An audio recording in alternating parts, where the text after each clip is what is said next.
लखनऊ में बाबा बैठे हैं, उन्होंने यहां पुलिस भिजवाई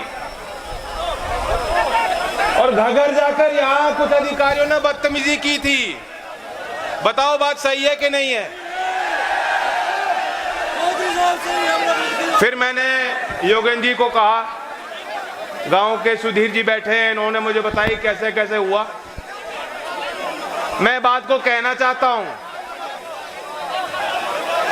अगर कोई अधिकारी आके गांव में, यहां कई जगह केस भी लगाए गए हैं, ट्रैक्टरों पे जुर्माना भी लगाया गया है, मैं खुले दिल से कहना चाहता हूं, अगर किसी पुलिसकर्मी को चोट लगती है, ऐसी बात नहीं, वे भी हमारे बीच के लोग हैं, हमारे घर के लोग हैं, वे चोट भी हम महसूस करते हैं। लेकिन वर्दी की अपनी परंपरा होती है, उनके अपने संस्कार होने चाहिए। वर्दी पहने हर एक अधिकारी को, पुलिसकर्मी को मैं बात कह देना चाहता हूं,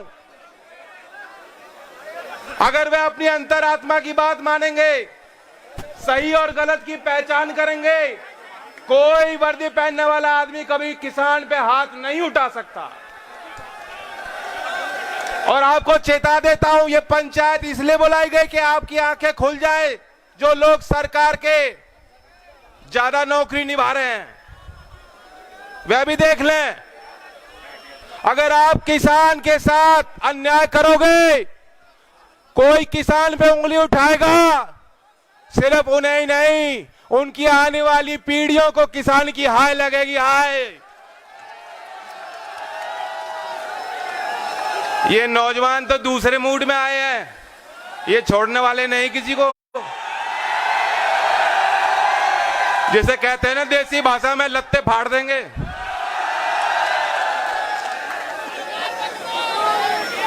ये जो गूंज आज आ रही है, इसे बना के रखना है।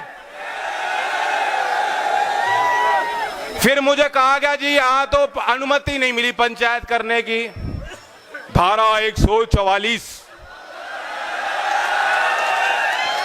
योगी जी आपका माथा बहुत बड़ा है, 144 यहां छपवा लो,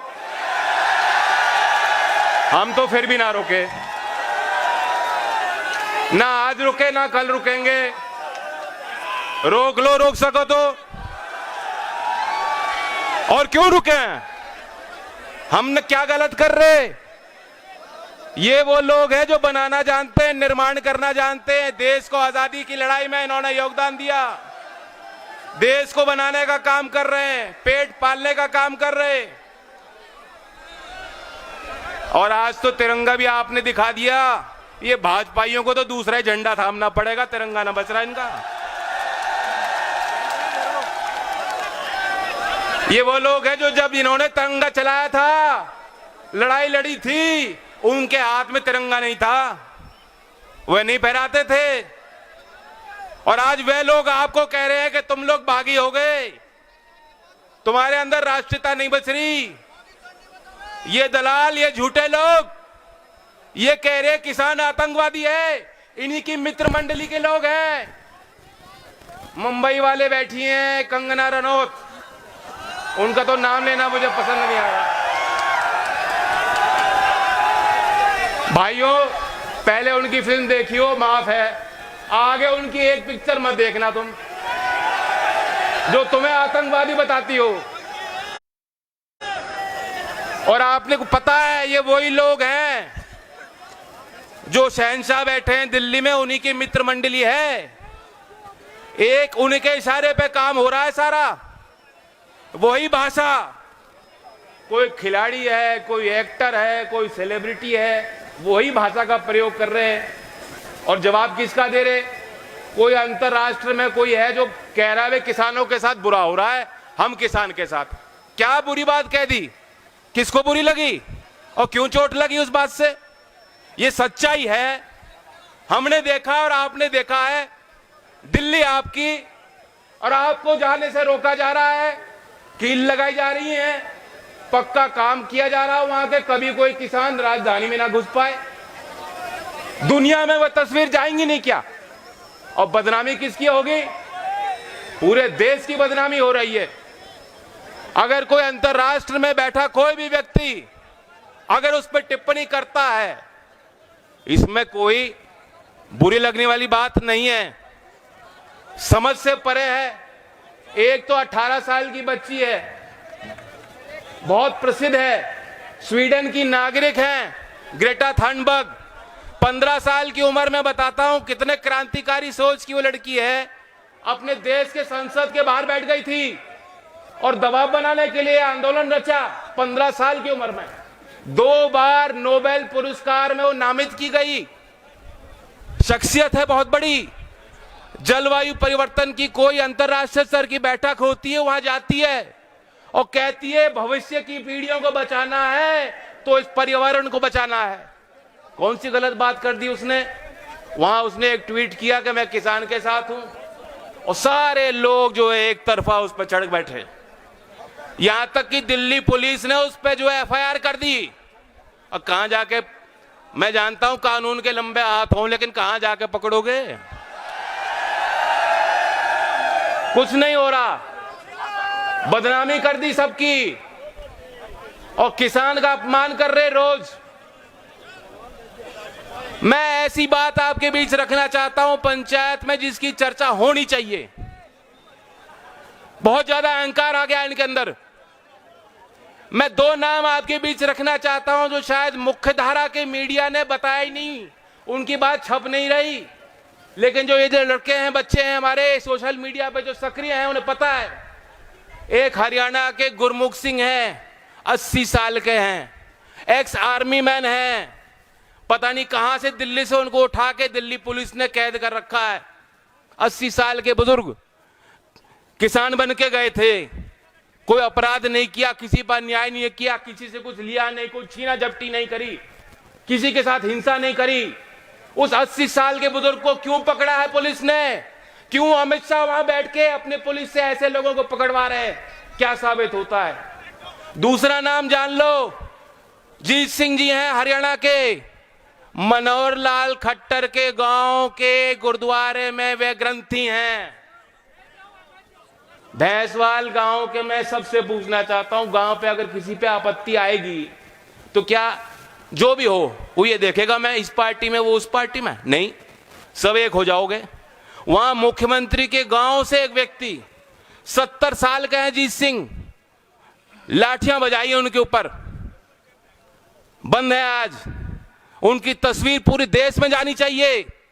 ये हमारे बुजुर्ग हैं, हमारे लिए उन्होंने कुर्बानियां दी हैं और आज भी उनकी जो बातें रखी हैं।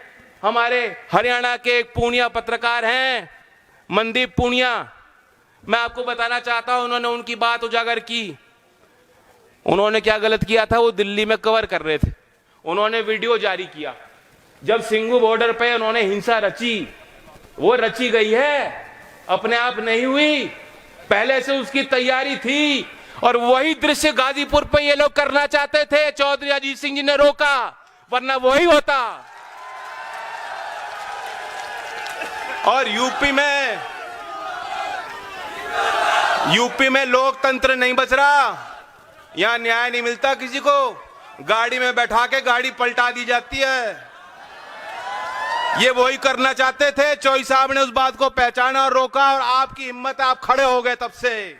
चाहे मुजफ्फरनगर में हुई हो, चाहे बड़ौत में पंचायत हुई हो, चाहे मथुरा में हुई हो, बिजनौर में हुई हो और आज भैंसवाल में आप आए। आप इस सरकार की आंखें खोलने का काम कर रहे हो। मनदीप ने, जो मनदीप पूनिया पत्रकार हैं, उन्होंने वीडियो जारी की थी। उन्होंने कहा मैं देख रहा हूं, मेरी आंखों देखी है, भारतीय जनता पार्टी के दिल्ली के पदाधिकारी एक तरफ आए, 4000 पुलिसकर्मी और पैरामिलिट्री तैनात होने के बावजूद सिंघू बॉर्डर पे उनके हाथ में पेट्रोल बम था। पहले वो गाली दे रहे थे, एक हाथ में तिरंगा लेने वाला आदमी, दूसरे हाथ में किसान पे बम फेंकने, पत्थर बांधने वाला आदमी, क्या वह देशभक्त हो सकता है?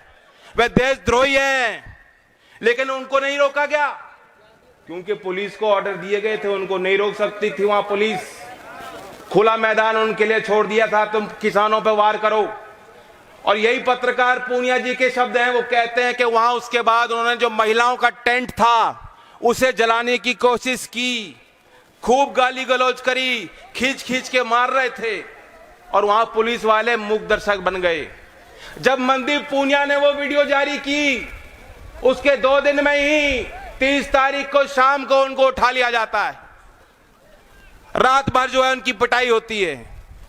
फिर जब उनकी वीडियो बाहर आती है, उनको तिहाड़ भेज दिया जाता है। तिहाड़ में उस लड़के ने, उस नौजवान ने, जहां चोट लग रही थी ना, वहां किसान के नाम लिखे हैं कि ये मैं जानता हूं, ये किसान है, मेरे साथ कैदी थे, मैं इनकी बात बाहर कैसे बताऊंगा। वहां उन्होंने जो है तथ्य थे वहां लिखे हैं।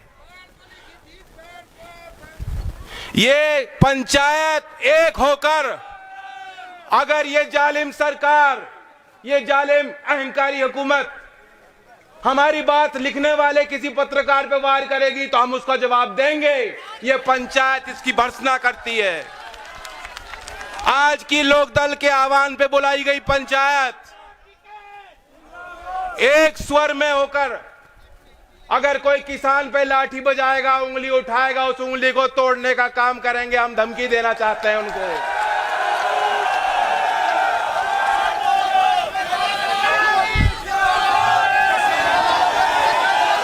लगा लो कोई धारा बनती हो तो।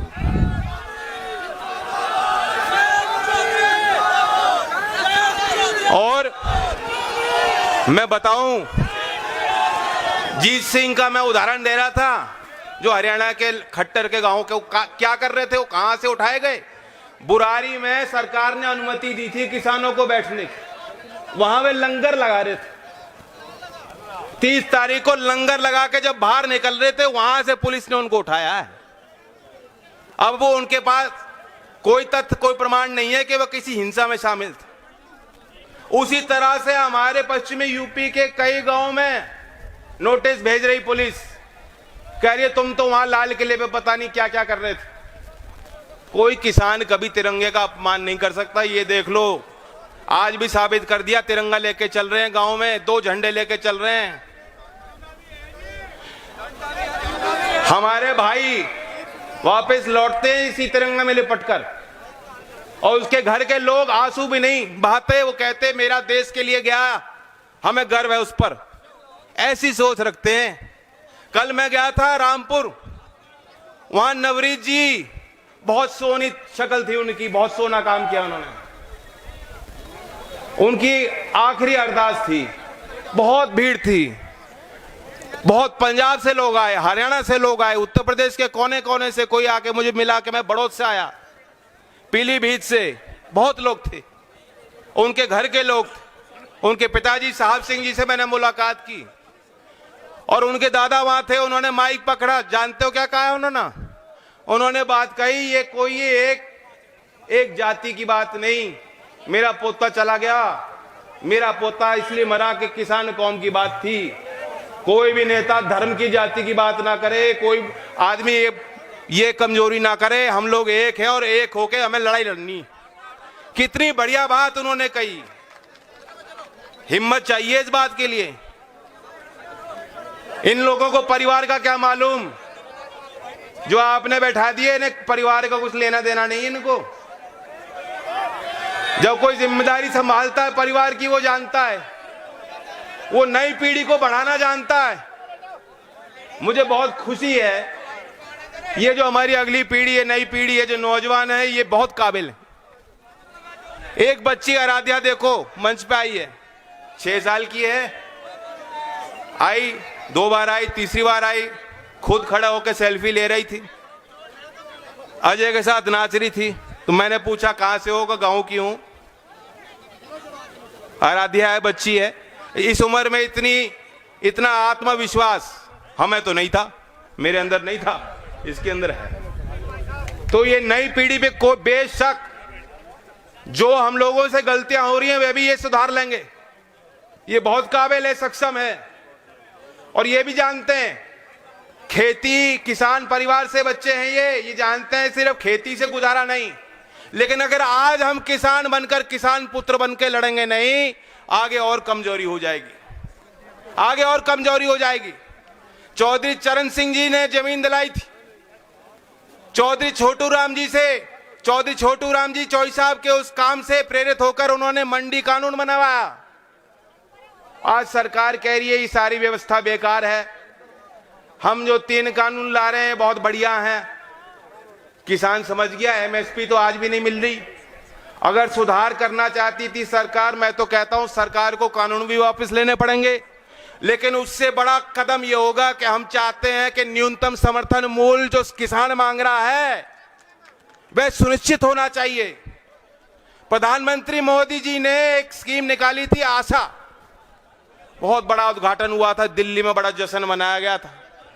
वहां प्रधानमंत्री ने कहा था हम ये योजना ले आए, आज के बाद प्रत्येक किसान को जब वह मंडी पे जाएगा जो सरकारी रेट कम से कम न्यूनतम रेट मिलेगा। हम और आप जानते हैं ऐसा हुआ नहीं। चाहे बाजरा का ले लो, चाहे मूंजी का ले लो, गन्ने की भी बात करूंगा मैं, किसी भी फसल को ले लो जहां एमएसपी है, किसान को मंडी पे एमएसपी नहीं मिल रही। अगर सरकार सुधार करना चाहती थी यहां सुधार करती। हमारे किसान जानते हैं कि खेती महंगी होती जा रही है, उसमें निवेश करना पड़ता है। आज तो खेतों में लंबी लंबी तार लगानी पड़ रही है बचाने के लिए। किन से बचाते हो? खर्चे बढ़ गए, लागत बढ़ गई है, और बैंक वाले आज भी किसान का शोषण करते हैं। अगर सुधार करना था उस व्यवस्था में सरकार सुधार कर सकती थी। 2019 में आरबीआई ने पहले कोई किसान जमीन गिरवी करने के बगैर कोई लोन नहीं मिलता किसानों को, वो सीमा थी 1 लाख रुपए की। 2019 में आरबीआई ने उसे 1 लाख से बढ़ाकर 1,60,000 कर दिया। यही बात है ना, 1,60,000 रुपए तक किसान लोन ले सकता है बिना जमीन को गिरवी करे। उद्योगपति को जाएगा तो उसे 1 से 2 करोड़ का लोन मिल जाएगा 1 घंटे के अंदर बिना कोई जमीन को गिरवी किए। किसान को नहीं मिल सकता। किसान को कैसे कैसे पैसा जोड़ करके खेती कर रहा है किसान। अगर सुधार करना था, अभी बजट पेश हुआ है, मोदी जी कह देते, वित्त मंत्री कहती कि ये 1,60,000 नहीं, ये 10 लाख हो जाएगा, ये 15 लाख हो जाएगा, 20 लाख हो जाएगा, तब किसान देखते कि हाँ कुछ हुआ। अगर सुधार करना था, बिजली बहुत महंगी हो गई बिजली, अब ट्यूबवेल पे भी मीटर लगा रही है सरकार। बताओ बिल देने का बहुत है क्या? नहीं दे पाने के, जमीन भी जाएगी, घर भी लुट रहा है। खाद डीएपी महंगी कर दी, डीजल का भाव तो कोई बात ही नहीं करता। वही एक्टर, वही फिल्म मेकर, वही सेलिब्रिटी पहले कहते थे हाय रे हाय पेट्रोल डीजल का दाम कहां बढ़ गया, अब तो साइकिल लेनी पड़ेगी। अब चुप हैं, कोई नहीं कह रहा। और डीजल का भाव कितना हो लिया? 77 पार, 80, ये तो मिनटों में बदल रहा है।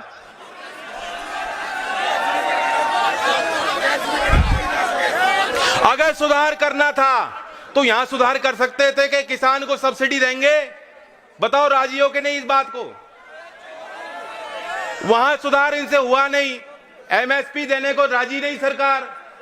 और ये 3 कानून, काले कानून, जिन्हें आम पब्लिक कह रही है, आम किसान कह रहा है, साधारण किसान सड़क पे किसी भी क्षेत्र में जाके पूछ लो, आम आदमी कह रहा है काले कानून। जुबान पे लग गई बात, जो जुबान पे रट लग गई। अब आप वहां दिल्ली में बैठ के कुछ ही कहते रहो, किसान नहीं मान रहे इस कानून को, कुछ पाड़ देंगे। आप ही पीछे हट जाओ मोदी जी, ये जिद छोड़ दो, हम तो पैदा ही जिद्दी हुए थे।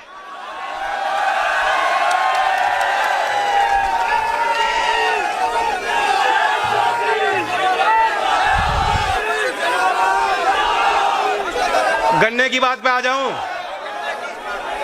बहुत ओलिया यही इसी क्षेत्र का है मंत्री, इसी जिले का। कैराना के चुनाव में उन्होंने कोशिश की थी, हमने एक ही नारा दिया था, वो नारे में आप जीत गए थे, जिन्ना जीतेगा या गन्ना जीतेगा, गन्ना जीता था। यही बात आज फैसला ले लो, भरी पंचायत में कह रहा हूं फैसला ले लो। ये सरकार आपको भाव नहीं दे रही, अगले चुनाव में आप भी इन्हें भाव मत देना बिल्कुल भी। ये मिलेगा। इनका इलाज यूं ही है, राजनीति से ही होगा। मैं तो कहता हूं